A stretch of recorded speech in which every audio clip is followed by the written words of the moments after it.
Bismillahirrahmanirrahim. Assalamualaikum warahmatullahi wabarakatuh. Alhamdulillahirrabbilalamin. Asyhadu an la ilaha illallah wa asyhadu anna Muhammadan abduhu wa rasuluhu amma ba'd. Pemirsa yang dimuliakan Allah, pertama-tama marilah kita panjatkan puji syukur kepada Allah Subhanahu wa taala yang telah memberikan kita nikmat sehat, nikmat sempat, nikmat iman, nikmat Islam, sehingga kita dapat menjalankan ibadah Ramadan pada tahun ini. Salawat serta salam senantiasa kita curahkan pada junjungan Nabi kita Muhammad SAW yang telah membawa kita dari zaman jahiliyah menuju ke zaman yang terang benderang seperti saat ini. Semoga kita semua masuk dalam golongan yang menerima syafaatnya kelak di hari akhir atau kiamat nanti. Amin. Manusia yang dimuliakan Allah, bulan Ramadan menjadi kesempatan setiap orang beramal ibadah dimulai dari kebaikan sekecil apapun. Agar bulan Ramadan tidak lewat dengan sia-sia, maka ada beberapa amalan yang mampu dilakukan setiap orang dengan cukup mudah. Amalan yang pertama yaitu zikir. Berzikir tidak membutuhkan persiapan apapun, bisa dilakukan kapanpun, dimanapun. Tak mampu dilakukan sembari melakukan pekerjaan lainnya seperti membersihkan rumah, mengendarai kendaraan, atau sebagainya. Allah berfirman dalam Al-Quran, ingatlah hanya dengan mengingat Allah lah hati menjadi tenteram. Quran surat Ar-Ra'd ayat yang ke-28. Sedangkan pada sebuah hadis dari Abdullah bin Busr radhiyallahu anhu, bahwasanya seorang berkata, wahai Rasulullah, sesungguhnya tuntutan dalam syariat Islam sudah cukup banyak untukku.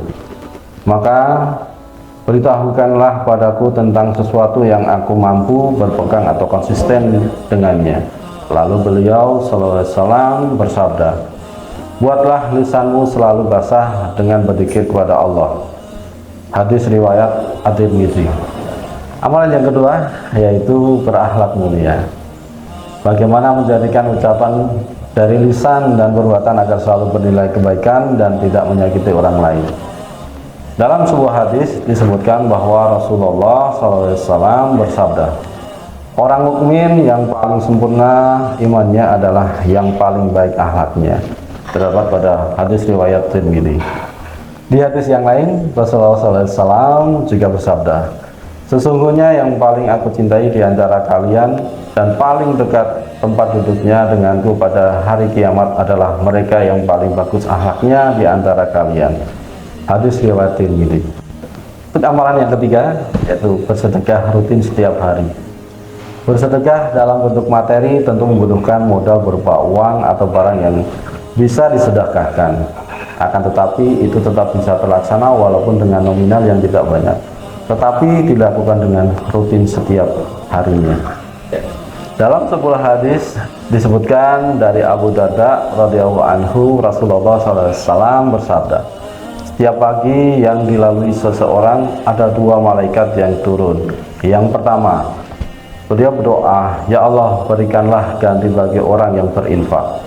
Sementara yang kedua berdoa, ya Allah berikanlah kehancuran bagi orang yang pelit. Hadis riwayat Bukhari dan Muslim. Untuk amalan yang keempat yaitu mendoakan kebaikan bagi orang lain.